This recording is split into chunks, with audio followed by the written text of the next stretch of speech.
Hello, and welcome to NBA Sideline, the show's 7th episode, where the most up-to-date NBA action is talked about. Hi, I'm the host, Matt Guanga, and these are the analysts, Valencia and Lorenzo Black. We have a special guest tonight, Britton Stankosky. Once again, he's back! Yes. Britton! On tonight's episode, we'll discuss everything from how Jimmy Butler is dominating the league without depending on a three-point shot, to whether or not Lamello Ball and Zion Williamson are living up to their hype. But first, we'll start off with who is the most clutch player in the NBA. Dame Lillard just dropped a 50-point game with 10 assists while hitting 2 clutch foul shots against the New Orleans Pelicans. Lillard has consistently hit clutch shots throughout his career and have earned the nickname Dame Dollar. So my question is, if you could choose anyone in the league to have a ball with 3 seconds left to make the game-winning shot, who would you guys pick? You want to start? Who would you pick if you were? I'll tell you who I want Iguodala. No, I'm kidding. No, I'm just kidding. That's a tough choice. There's a lot of great players that I think I would be confident with. Damian Lillard, obviously, you know, he makes a lot of clutch three-pointers from very deep most of the time, and it's crazy that he has so many. They seem like the craziest shots, but they go in, and it's like. And he makes a lot of, it's very difficult, the degree of difficulty. His shots are so difficult that it demonstrates the kind of confidence he has. Yeah. I mean, just because it's a difficult shot and it goes in doesn't mean it's a good IQ shot. It's not a high IQ shot because he has like a lot of defenders over him and he still shoots it. I mean, that's hero ball. And I don't know. I mean, he's really that good to say that it's not a lucky shot, that it's actually skill. And you know what he said before, I didn't know he was joking, but Iguodala actually made a clutch shot before in one of the NBA finals. Those corner threes. Yeah, the corner threes, Yeah. Well, to me, I think Dame Dollar is the most clutch player in the NBA right now. I would choose him over Steph Curry, and over LeBron James. I mean, he has shown his hunger to want the last second shot as well. I feel like he lives for that moment. So I'm choosing Dame Lillard to take that last shot. Yeah, for me as well. I'll choose. He's hit a lot of clutch shots this season and over his career. So I'll go with him for current NBA standards. I'll go with him. All right. So what is the next topic? Next topic is this week, Jimmy Butler has snuck into conversation as a top MVP candidate. Interestingly enough, Butler is only averaging 23% from 3 as a Heat player. So I'm curious about whether you guys think Butler has proven to be one of the best players in the league with no three-point shot, and just how important it is to have a three-point shot in the race for MVP. I think having a three-point shot is part of today's game, and I think the most valuable player needs to have the three-point shot in today's game.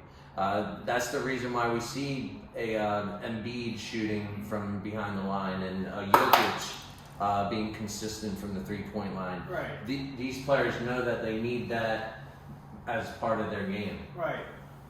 So I would not choose Jimmy Butler as an MVP until he develops that part into his game. What do you guys think? Yeah, I think obviously a three-point shot is very important in today's game, and it's so valuable. I don't think it's necessary per se to be MVP candidate. I think it comes down to just, if you're making buckets, if you're getting points, no matter which way you're doing it, and making plays. So, I think it can be done without the three-point shot, although that is a great asset. Yeah, I think that, these kinds of players who depend on mid-range as a guard or a forward are kind of outdated. Like, look at DeMar DeRozan, he doesn't rely on three-point shots, and nobody talks about it because they're outdated. But I still think they can produce consistently, but they're just not talked about because they don't, their game doesn't translate to today's standards. Yeah, like Jimmy Butler. Well, you can. Okay, let me be clear. You could be an MVP even without a 3-point shot, but I don't think you'll be that quite popular with people. I mean, Giannis. That's a good point. Well, but Giannis won MVP back-to-back without a 3-point shot, a consistent 3-point shot. That's a good example, but we also see Giannis trying to develop his 3-point shot because he knows. And he's a paint guy. Yeah. Jimmy Butler is not it's not his specialty. Yeah, he can make fadeaway shots, but it's not his specialty. Like, he's more of a mid-range guy, and you don't see a lot of mid-range players winning MVPs nowadays. And not to take anything away from Jimmy Butler either, because I do think conquering that mid-range shot is very underrated and very impressive. Yeah. So I give a lot of props for Jimmy Butler being able to dominate a game with that type of play style. You know? Yeah, I mean, that's cool. It's popular to us. Yeah, it's popular. Yeah. A 3-point shot has become such the staple in today's game. It's just the way the game's evolving. You see big guys shooting threes. You see guys like people who couldn't shoot threes before shooting threes now. Rondo, Derrick Rose. Westbrook is still trash, but you see him shooting more 3-points now. He's attempting a lot, even though he doesn't make it. I think he's attempting a lot because he knows that the game is moving towards that. Yeah, I think it comes down just like the science of the game is moving towards taking more threes and less mid-range shots. Although you might miss more in the long run, you get more points out of it, and that's what teams are doing. Mm-hmm. Yeah. So, I mean, let's go to the next topic. Yeah. If that is the case. So Lamello Ball and Zion Williamson entered the NBA with enormous expectations from basketball analysts. Did you guys expect Ball, a potential rookie of the year candidate, to be this good? And did Williamson, who was often compared to LeBron James, exceed your expectations so far? We talked about in the previous episode that Lamello Ball, how do I say this? Yes, he's solid, okay, but I wouldn't say he's great. I think it's just the media pushing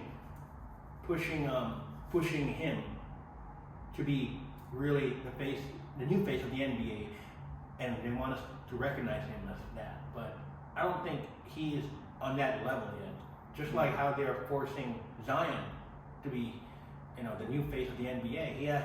They have him as a cover athlete for NBA 2K21.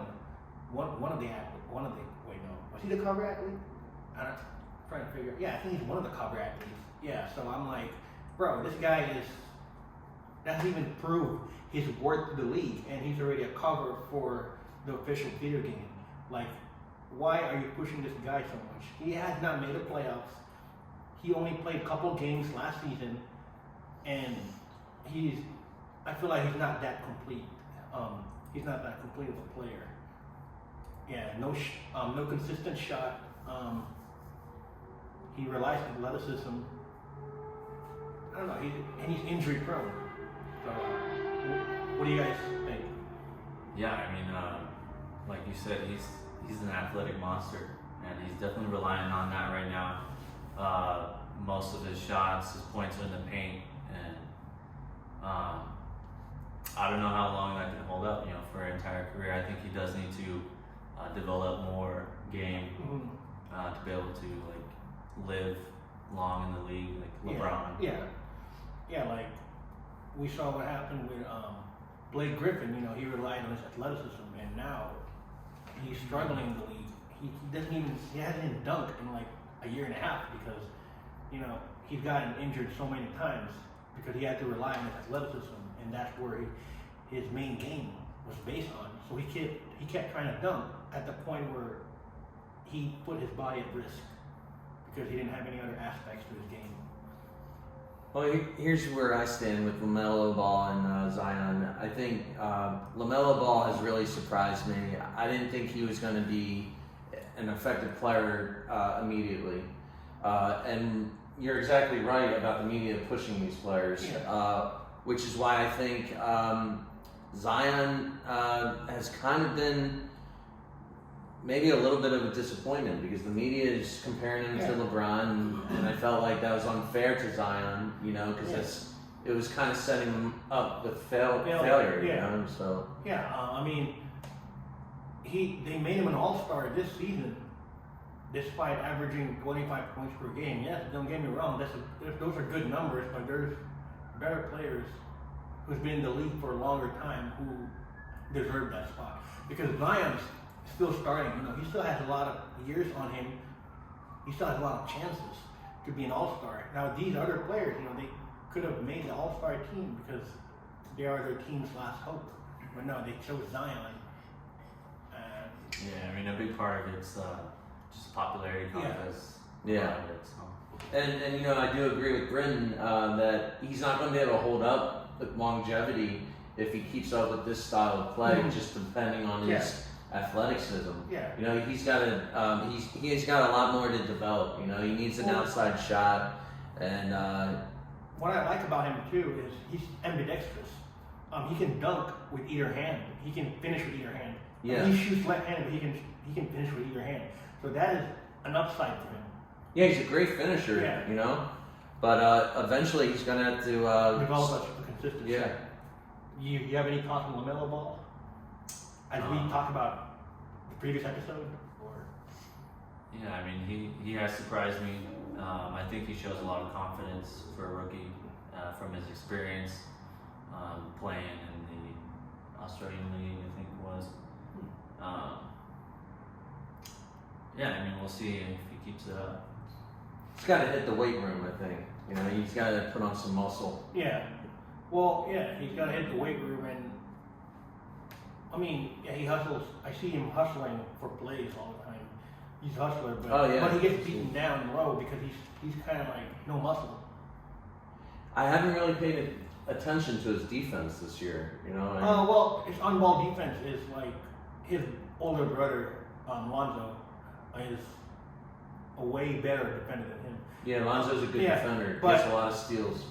But Lamello, he has the length, and he hustles more. Like, he doesn't give up in the play. Like, I've seen a play where the ball was about to hit out of bounds towards the benches, and he would just dive for it. He was like dumpster diving for it. He's like, oh no, I'm not letting that go. Sacrificing his body. Sacrificing his body. It's as if a pizza is about to drop out of the box. He won't let it drop out of the box. He's trying to chase it down till his last breath. So I like his hustle. And speaking of hustle, what's the next topic? Hustle. In the last 5 games, Anthony Edwards has averaged 25 points per game and 5 rebounds per game on 42% field goal percentage. Surprisingly, Dwayne Wade has come out to say that Edwards has the potential to surpass him as an overall player. Is D. Wade accurate in saying this? And who would you guys compare Edwards to as a complete player? Well, Anthony Edwards is the #1 draft pick this season. So I think a lot of players, not a lot of players, but a lot of the media and the analysts would want to see him succeed and live up to that hype, because you're #1 draft pick, and not a lot of #1 draft picks live up to the hype. Some of them fail, some of them, get injured and never play again. I don't know. He's been the go-to guy for the Timberwolves this season to close out games, and I haven't really been following the guy much, but I know he's famous for dunking on the Toronto Raptors Japanese player, Utah Watanabe. Okay, I give props to Utah for playing defense because he didn't give up. But I don't know if you guys saw the video, I saw that he kind of hesitated before challenging the shot. If he didn't hesitate to challenge Anthony Edwards driving to the rim, I think he would have had a chance to either foul him or block him. But because he hesitated, he would have at least 2 or 3 seconds far behind on the defense. Like, he was kind of late rotating. So that's why he got dunked on, because by the time he decided that he was going to contest the shot, Anthony Edwards already up in the air, about to, we all know what happened. He got demolished. Edwards has had some great highlights of dunks, and as a rookie, I've been more impressed with him than Lamello Ball. Yeah. And with Dwayne Wade saying that he could surpass him. I mean, those are tough shoes to fill. Dwayne Wade was he was a prime player. But I see the potential of him reaching that level, of Edwards reaching Wade's level. But I don't know about surpassing him. Wade was pretty damn good. Yeah, Wade was a legend. Well, is a legend. What do you think? I haven't seen much of Edwards. I definitely saw that dunk. That's about it. I know he's a very athletic, #1 pick. Definitely has the potential, but we'll just have to see.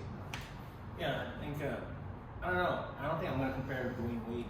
I know Dwayne Wade had no 3-point shot, but he made up for it in the other aspects of the game. He's a terrific defender. Dwayne Wade was a good shot blocker for his height and his position. I haven't seen a lot of highlights of Anthony Edwards on the defensive end, and I feel like this guy is. Every time I see him on a highlight, he's kind of cocky. Edwards? Yeah, he's kind of cocky. Like he makes a play, and he's kind of like Westbrook. He tries to yell to the non-existent virtual crowd. He yells like, I don't know. I'd rather watch Flintstones and see them yell "Yabba Dabba Doo," because this guy is just yelling at a non-existent crowd. He makes a dunk on. I've seen a play where he dunks on nobody. People, the defense get out of the way, and he would yell. I'm like, bro, why are you yelling? Who are you yelling at? The thing that I like about Edwards is that he has shown that he can hit the outside shot. Yeah. And that he's skilled at that. But he's to improve his defense. Yeah. Yeah. So I think I was gonna compare him. I mean that's tough. I think one of you guys said it's tough to compare him. Yeah. I think I'm gonna compare him to maybe. Okay. I would say Russell Westbrook. I could see that with the athleticism. Yeah, athleticism. I think that's it. But when it comes to 3-point shot, no, Donovan Mitchell. Oh. I compare him to Donovan Mitchell. That's a good comparison. I like that. Donovan Mitchell, he's not a very good defender. He shoots average from the 3-point line, and he's a good dunker. He's a little taller than Mitchell. Is that true? Maybe like 2 inches. Yeah. That's a good comparison. I think Donovan Mitchell, I'd agree with you. Yeah. All right. What is our next and last topic? Last topic. James Harden just recently scored 24 points versus the Pistons to reach 21,792 total points in his career, which led him to pass Larry Bird and sit at number 34 on the all-time scoring list. If James Harden retired today, would it be fair to compare him to a caliber player such as Larry Bird? No! No! This is where I get hyped up. Every time we talk about James Harden, it's controversial because a couple episodes ago, his number got retired by the Houston Rockets, even though he did not do anything major for their organization. He didn't get into the finals. He didn't win a championship for them. Nothing. None of that sort. And now they're going as far to disrespect legendary Larry Bird and compare him to James Harden. And Larry Bird, do not forget, 3-time NBA champion, 3-time MVP, multiple-time Finals MVP, and he only has that total points in his career because his career was cut short due to injury. And Larry Bird played defense. Okay? I don't know if anyone see the highlights on YouTube all over, a compilation of James Harden not playing defense.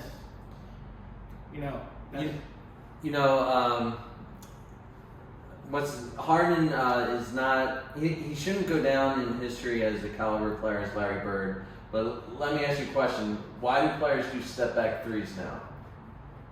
It's because of him. Harden has had a significant impact on the league, and that's I look up to that.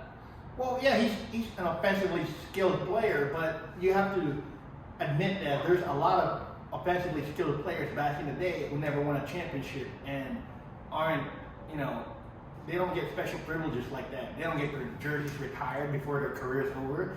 They don't get compared to, retired legends He's had good treatment. Yeah, exactly. What do you think about it? Yeah, I don't think we can put him in the rank of Larry Bird. Obviously, James Harden, he's a scorer. That's what he does, and that's what his impact was on the Rockets. Yeah.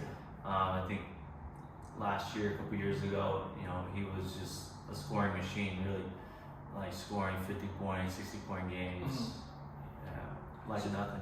So you guys think he'll get a ring? Well, Before you I do agree with that? Britton. James Harden is known as a scorer first and foremost, and maybe just all. Larry Bird, he had better, he's a good playmaker. He played hardcore defense. He hustled. He had more heart. Yeah. Larry Bird, He had more heart.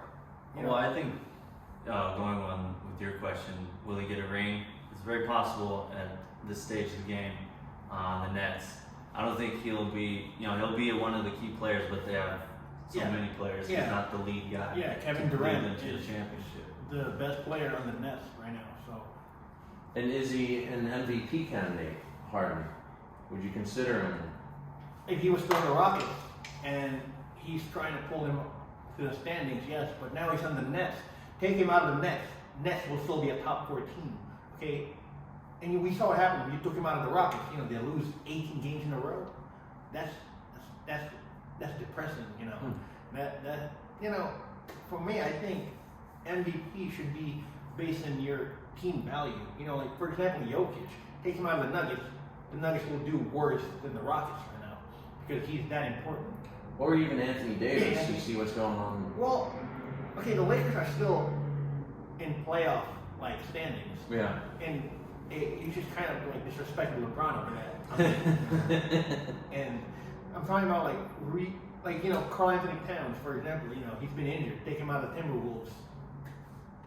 They're nothing. non-existent. Yeah, he should go to So, the most valuable player. Yeah. I think James Harden won MVP because of his crazy stats Yeah.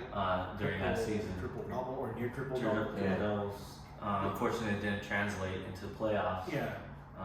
Because in the playoffs, I guess his teammates just have no consistency to help him out, and bad matchup every time he goes into the playoffs. The Warriors or the Lakers, it's just they never relied on a big man to help them out. It's always, I don't know if you noticed, they play small ball all the time. They rely on 3-point shots. So when they're off on the 3-point line, then they're done for. They don't have a plan B. And the fact that the offense always revolves around James Harden.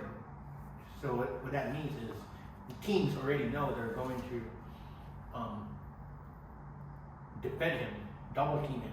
Now in the Nets, that can't work because if you double team or triple team James Harden, you have Kevin Durant, you have Kyrie Irving, you have all these guys who can produce as much as Harden. So yeah, I don't think he should be an MVP candidate, and I don't think he should ever be compared to Larry Bird. I don't ever want to hear that. Okay, I don't ever want to hear that. That's blasphemy. Okay, I don't even want to hear him be compared to any other 80s or 90s legends, and don't ever compare him to AI either. I know he didn't win a ring, but at least he didn't flop. Yeah.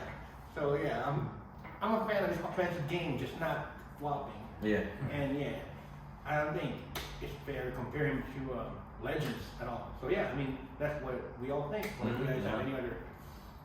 No? Okay. All right.